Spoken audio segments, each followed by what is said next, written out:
Crosstown born like Saddam, but a bit human. Straps in every palm, need an octopus to get to him. Chopper with the drum, off his head, Takashi lips loose. Ghost possess the bomb, I'm alarm, how this shit move. I died, came back and bought pressure. Your blow fell off, it lost self. Me back boss, a go-getter, and the transport gotta eat that cost, I know better. Elemental shit, I just float through the building. Gucci loafed up, got the hate on kill 'em. Pit pocket flow, so the hoes gon' fill 'em. When you blink, I'm moving slow, it's like the panoramic in 'em. Yo, it's your boy Marita Boy. I'm back up in this thing, man. Listen. Today I want to bring y'all a story that hits close to home for me, and this is the story of one of my best friends ever in life, named Robert Sanchez. I met Robert in 2002. Robert is Cuban, and I want to say Dominican, but I'm not sure what else he's mixed with, but he is Cuban, I'm sure of that. And how I met Robert, I was in the hood in Orlando, Florida, just doing what hood dudes do. And I was very fond of having pit bulls back at that time. And if you know about any young hood inner city kid, a lot of times we have an infatuation with pit bulls. And I actually had an infatuation with pit bulls at that time, and I had quite a few of them at that time. And I was actually walking one of my dogs in front of my apartment, and this Latino kid pulls up. And he's like, "Hey, what kind of dog is that?" And he started talking to me about my dog, and he actually had this big, huge red-nosed pit bull hanging out the window. And I could tell that he had an affinity for pit bulls as well as I had an affinity for pit bulls. So we kind of hit it off over talking over the dogs. You know what I'm saying? Robert wasn't very tall. He was probably about a good 5'10", kind of chubby, but not fat. And he was very cool. He worked at the city of Orlando at the time. And we hit it off. We exchanged numbers, and we started a friendship. You know, he would come over after work, and he would sit and we would talk about dogs. At this time, I'm about 21, 22, and Robert, I think, was around the same age as me. I can't remember exactly what Robert's age was, but I think Robert was a little bit younger than me, but he was close to my age. And I didn't know Robert before this at all. I think Robert was from Philly, if I'm not mistaken. But he had moved to Orlando, and he had a girlfriend, and at this time he had a daughter. His girlfriend was Caucasian. Her name's Lauren, and she was really cool too. And at this time I was living with my baby mama, and I pretty much was a family man at that time too. I was a young guy. I still was hustling. I didn't work at the time. I was full-fledged hustling, but I also was a family man, you know what I'm saying? Very early on in my life. And Robert was similar the same, but Robert didn't hustle at all. Robert didn't hustle. He was not in the streets. He was very much so a family man and a very cool dude. And I introduced him to my father. I introduced him to my sister, my stepmom, my brother. They all took to Robert, to the point to where Robert, I would wake up in the morning and Robert would be already at my dad's house sitting talking to my dad. Like, my dad was very fond of Robert because my dad lived like 3 houses down from my house. So my stepmother, my father, my sister, my brothers, all of them became enamored with Robert very, very, very quickly. Even my kid's mom, she was very fond of Robert, and even her family was very fond of Robert. Now, of course, we lived in the inner city in Orlando, Florida. So for a Latino guy to be out in the hood, he stuck out like a sore thumb. But everybody took to Robert, and it was because he was a very cool guy, very nice guy. He wasn't scary, he wasn't pussy, but he wasn't a rah-rah type of guy either. And once they got to know him, once I introduced them to him, everybody took to him. Robert had probably only one situation that I can remember in the hood, and I'm gonna tell you about this situation. One time, we were chilling and it was nighttime. Now, one thing Robert would do, like most working men, when he would get off of work, he would drink a couple beers. He wouldn't get drunk, but he would drink a couple beers. Now, on the weekend, like say Friday or something, when he didn't have to work, he would drink a little bit more. And that's understandable. He wouldn't drink to the point that he would get drunk, but he would drink a little bit more. So after a while, I realized that Robert also had a little drug issue, but it wasn't a big one. He did snort powder, but it wasn't a big one. He wasn't like one of the people that snort powder every day and nothing like that. He would only do it very rarely in recreation when he had some free time. Basically Friday night every now and then, maybe Saturday night every now and then. But he was very responsible. He always had money. He was very responsible. He took care of his family.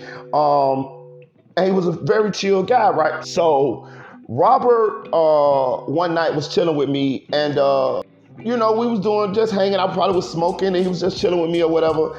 And I had a couple friends around, and the gathering ended and Robert went home.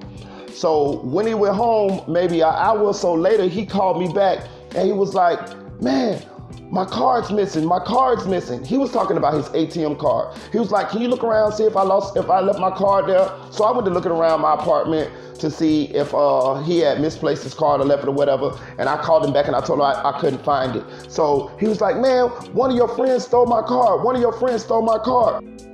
So Robert gets in his car, he drives back to the hood, and when he comes back to the hood, he knocks on my door and he's distraught. He's upset. He almost crying, and he got a gun. And he's like, man, where they at? I'm gonna kill them. They took my ATM card. I'm gonna kill them. So I was in a situation to where I knew both parties. I didn't think that they had stole his card, but I didn't know if they had stole his card or not. And of course I knew them and I knew Robert, and I was the mediator, so I was making sure that the situation didn't get out of hand. So they were already gone. They don't even know this to this day that Robert had come back with a gun to kill him about an ATM card.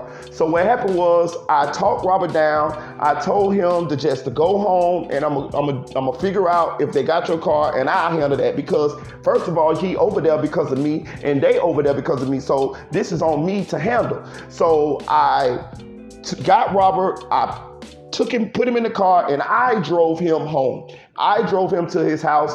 When I got to his house, I talked to his girl, Lauren, and me and Lauren hid his gun from him because he was so upset that I couldn't bank on him not coming back and shooting up, somebody. So me and Lauren hid his gun from him, and I went home. The next morning he calls me, he says he went to the bank and somebody did try to use his ATM card, but the ATM card got sucked back up into the ATM because they entered the wrong code too many times. So he was cool on that. Another situation that happened with me and Robert that really made me start being very fond of Robert is, at this time I was hustling, and I had Robert over my house, and I had a longtime friend over my house. And I left both of them inside of my house. And when I came back inside my house, something was missing. I'm not gonna say what was missing, but something was missing, right? And I was upset. I was so upset. I was going off. I was cussing both of them out. Robert just sat there and was quiet. The longtime friend, who was a black guy, he was saying, man, I wouldn't take none of your stuff, man. I wouldn't do nothing like that. You know me all these years. I wouldn't do nothing like this, right? So I end up pulling out a knife on both of them, and I was like, look, check this out. If my shit don't come up in the next 10 minutes, it's going down to here, right? I said, I'm gonna tell y'all what I'm gonna do. I'm finna walk out this door. I'm finna go outside. I'm finna smoke me a blunt. When I come back, my shit better be here, right? So I did that. I went outside, mad as hell, smoked me a blunt. When I came back in the house, both of them were still in the house. And what I had was missing was there, right? You understand what I'm saying? What I had was missing was there. Immediately, I told that longtime friend that I had knew for years, I told him, I said, get the fuck out of my house. He was like, man, what you talk about this and that? I said, man, get the fuck out of my house. You know what I'm saying? Like I cussed him out, told him get, and threw him out the fucking house, and threw him out and told him he better be glad I ain't fuck him up in here, right? So I never said nothing to Robert. I was just only talking to that longtime friend. When I kicked him out, left him, locked the door behind him, Robert looked at me. Robert said, "How did you know it wasn't me?" I say, "Because I just met you." I say, you wouldn't have enough balls to steal from me, not knowing how long I had knew the guy that you was in here with.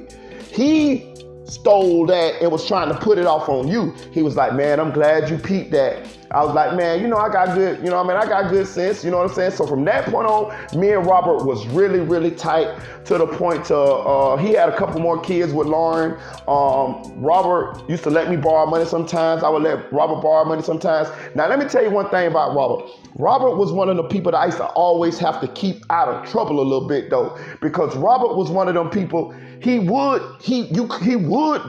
get mad sometimes, and he didn't give a fuck. Like even though he was a working man, even though he was very much responsible, even though he was very much a family man, he still dibbed and dabbed with people who would keep get him in a little bit of trouble. You know what I mean?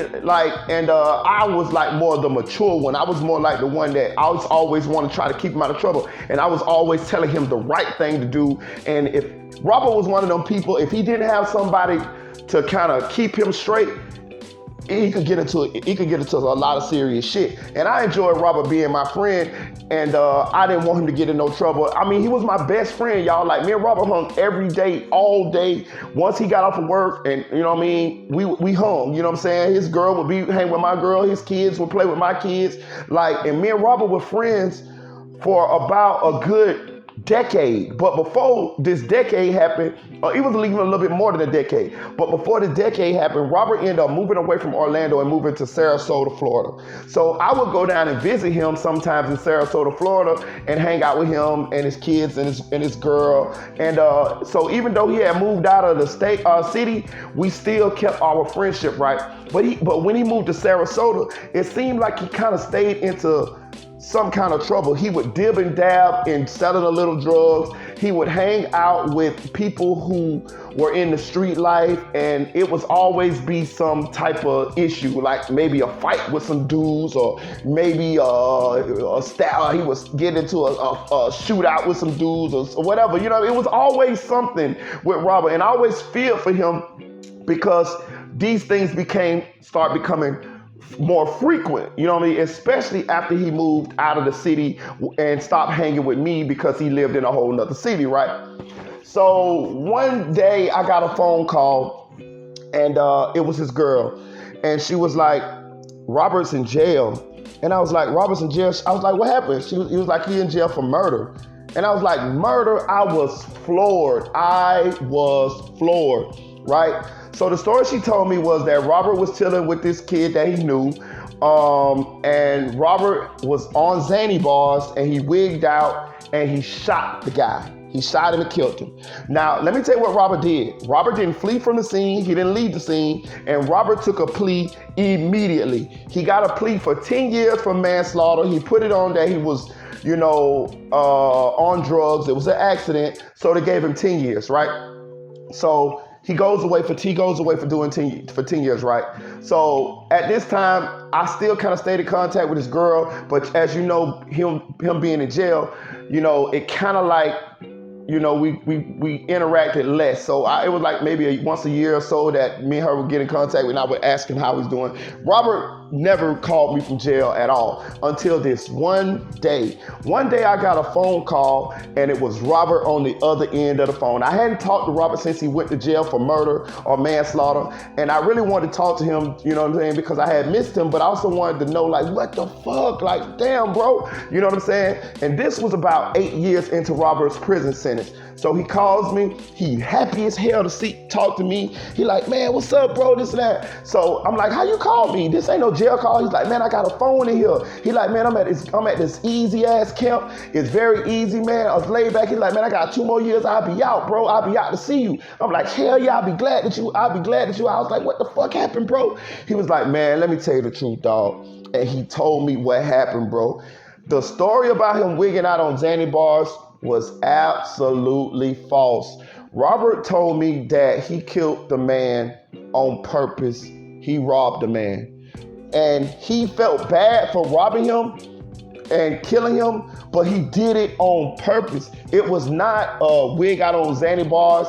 It was none of that. The guy was sitting in the front seat and Robert was sitting in the back seat behind him. The guy was sitting like in the driver's seat and Robert was sitting in the back seat behind the guy. And Robert shot through the back seat and killed the guy and robbed him. And he admitted this to me freely, I guess because we was on a regular phone and that was my boy and he's like cool with it, cool with talking to me about it.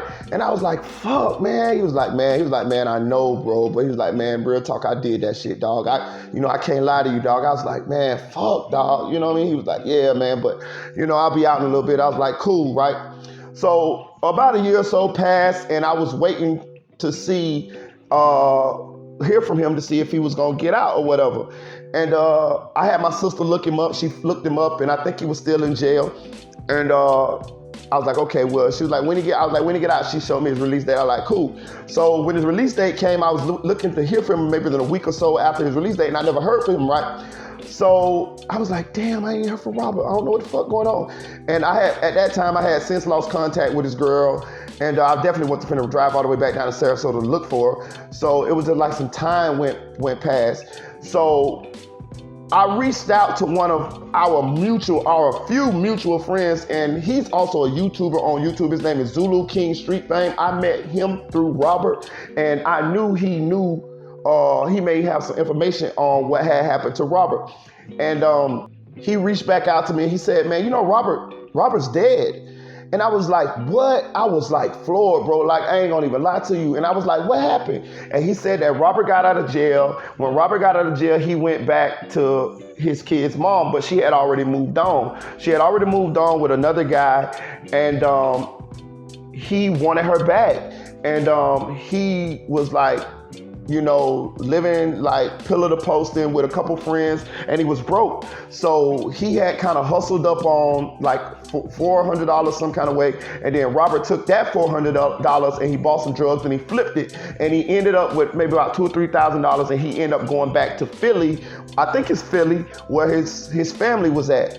And while he was in Philly, within like the first couple months of him getting out, I don't want to get that wrong. I'm not sure exactly how much time he was out, but it was very soon after he got out, he got murdered in Philadelphia, dog. I never got a chance to talk to Robert after he told me about the murder on the phone. I never saw him again. And I haven't talked to his girl or anybody other than Zulu King Street Fame about the situation. And I was hurt, bro. I ain't gonna lie to you. This was like one of my best friends. Me and him had a lot of good times. We were friends for over a decade, you know what I'm saying?